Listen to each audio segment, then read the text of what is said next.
نہیں کریں گے، اس لیے کہ انہیں پتہ ہے کہ ہم نے آخرت کے لیے کیا بھیجا۔ لیکن جی پہلا حکم آ گیا یا ایھا الذین آمنوا کہہ کے، پہلی آیت قرآن پاک کی پہلے سپارے میں پہلی آیت جس میں اللہ نے کہا یا ایھا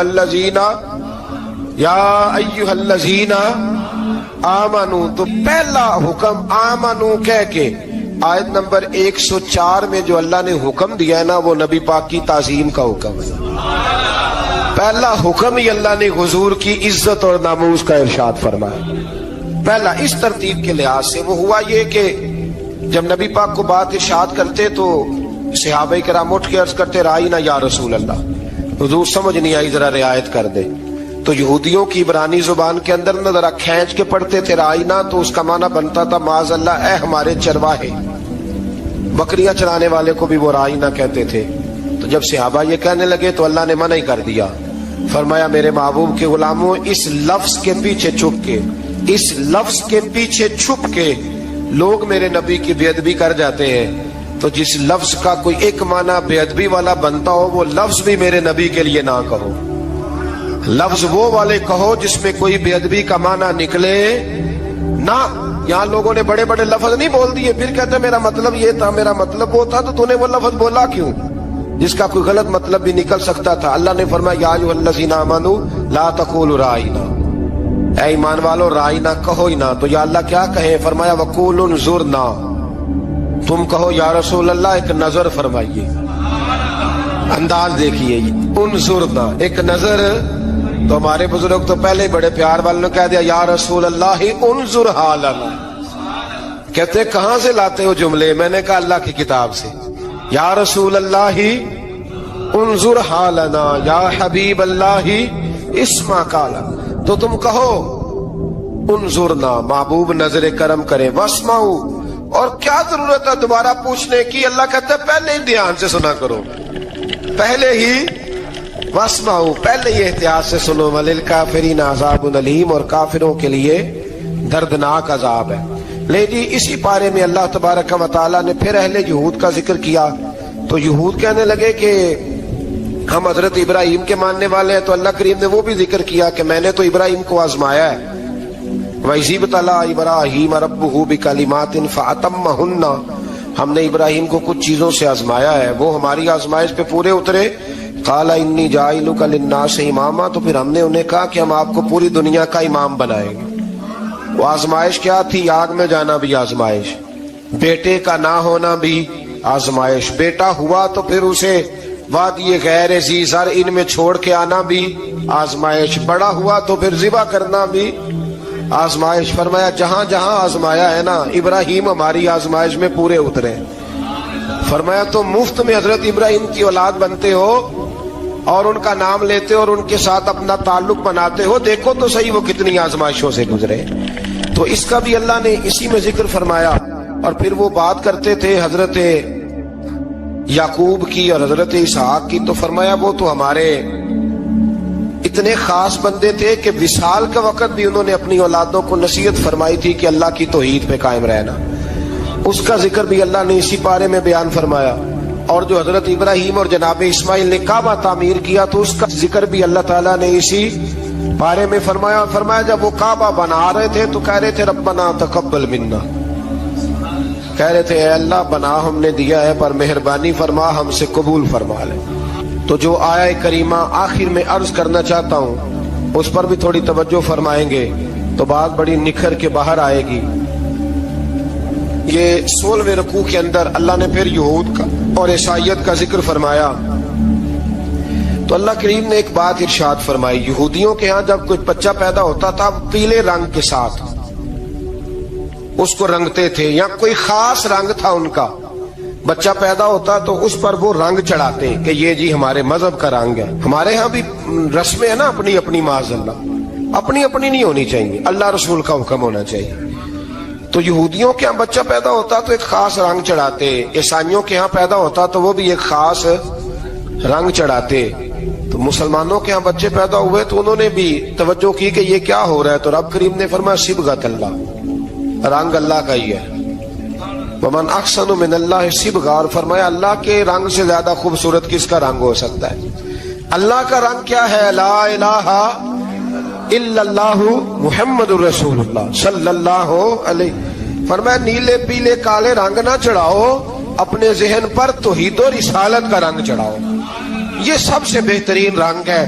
اگر تمہارے ذہنوں پر رب رسول کی توحید کا رنگ چڑھ گیا تو یہ وہ والا رنگ ہے، پھر تمہیں کسی اور رنگ کی طرف جانے کی ضرورت نہیں پڑے گی۔ تو فرمایا رنگ وہ پیدا کرو جو توحید کا ہے، رسالت کا ہے، اس رنگ کی توجہ کرو۔ قرآن مجید کے اس پارے میں اللہ کریم نے مختلف باتیں بیان کر کے آخری رکوع میں یہ جو رنگ کا ذکر فرمایا نا، تو یہ لگتا ہے پورے پارے کا خلاصہ ہے کہ رب کریم نے فرمایا اصل بات یہ ہے کہ تمہاری سوچوں پہ رب رسول کی توحید و رسالت کا رنگ ہونا چاہیے۔ وہ ایک دفعہ مسلمہ کذاب بے ایمان کہنے لگا میں نے بنا لیا قرآن پاک کا جواب، معاذ اللہ۔ جواب کیا بنایا؟ وہ سورت ہے نا القاریہ تم القاریہ وما ادراک مالکاریہ، کھڑکھڑانے والی کیا ہے، کھڑکھڑانے والی تمہیں کیا پتا کیا ہے کھڑکھڑی، قیامت کا ذکر ہے۔ کہنے لگا میں نے اس جیسی صورت بنا لیا، تو کیا بنایا؟ الفیل ملفیل وما ادراک ملفیل۔ کہنے لگا ہاتھی، تمہیں کیا پتا کیا ہاتھی، تم کیا جانو کیا ہاتھی۔ تو پاس جو اس کے اپنے بیٹھے تھے نا چیلے، وہ کہنے لگے چپ کر جا، سارے زمانے کو پتا ہاتھی کیا ہوتا ہے۔ تو پاگل ہے، اس کے دو کان ہوتے ہیں، ایک سونڈ ہوتی ہے، چار اس کے پیر ہوتے ہیں۔ بیوقوف آدمی قرآن کا مقابلہ کرنا ہے تو وہ چاج کے ساتھ کر، پاگلوں کی طرح مقابلہ کرے گا، جوتے کھائے گا بھی ہمیں بھی پڑھوائے گا۔ تو قرآن مجید کا کوئی مقابلہ کر سکا؟ تو اس آیہ مبارکہ میں اللہ نے کافروں کو یہ کہا اگر مقابلہ نہیں کر سکتے تو پھر اللہ سے ڈرو، ورنہ دوزخ میں ڈالے جاؤ گے، وہ جس کا ایندھن آدمی اور پتھر ہے، اور بنائی بھی کافروں کے لیے گئی ہے۔ اعدت للکافرین، جہنم کس کے لیے بنائی گئی ہے؟ کافروں اور منافقوں کے لیے۔ مسلمانوں کے لیے بنائی گئی، مسلمان مرضی سے چھلانگے لگائیں تو ان کی موج ہے، ورنہ ان کے لیے جہنم، ان کے لیے اللہ نے جنت بنائی ہے۔ اور یہ بات کرتے ہی رب کریم نے فرمایا اے محبوب علیہ الصلوۃ والسلام، مومنوں کو خوشخبری دے دیں کہ اللہ نے ان کے لیے جنت بنائی ہے، اس میں باغات ہیں، انہیں رزق دیا جائے گا کھانے کے لیے، اور اس میں انہیں پاکیزہ بیویاں دی جائیں گی، اور پھر وہ اس میں ہمیشہ رہیں گے، انہیں اس سے نکالا نہیں جائے گا۔ آگے جو آیات کریمہ ہے نا، اس کے اندر اللہ تبارک و تعالیٰ نے فرمایا ہے کہ اللہ حیا نہیں کرتا سمجھانے کے لیے مچھر کی مثال بھی دینی پڑے۔ فرمایا قرآن سے کچھ لوگ ہدایت حاصل کرتے ہیں اور کچھ گمراہ ہو جاتے ہیں۔ جب لوگ اپنی مرضی کی تشریحات چاہتے ہیں تو گمراہ ہوتے ہیں، اور جب قرآن کو رسول اللہ صلی اللہ علیہ وسلم اور امت مسلمہ کی تشریحات کی روشنی میں سمجھتے ہیں تو پھر اللہ ہدایت عطا فرماتا ہے۔ پھر اللہ تبارک و تعالیٰ نے آگے ارشاد فرمایا حضرت آدم کی پیدائش کا واقعہ۔ کچھ مفسرین نے لکھا اللہ نے مشورہ کیا تھا فرشتوں سے، وَإِذْ قَالَ رَبُّكَ لِلْمَلَائِكَةِ إِنِّي جَاعِلٌ فِي الْأَرْضِ خَلِيفَةً، لیکن کچھ مفسرین کہتے ہیں کہ اللہ کو ضرورت نہیں فرشتوں سے مشورہ کرنے کی، اللہ نے فرشتوں سے مشورہ نہیں کیا، بلکہ رب نے انہیں آگاہ فرمایا تھا کہ میں لگا ہوں زمین پہ اپنا نائب بنانے، میں خلافت دینے لگا ہوں زمین پہ۔ اب یہ تو دینے والی کی مرضی ہے نا اس نے کس کو دینی ہے، یہ تو دینے والے کی مرضی ہے نا اس نے۔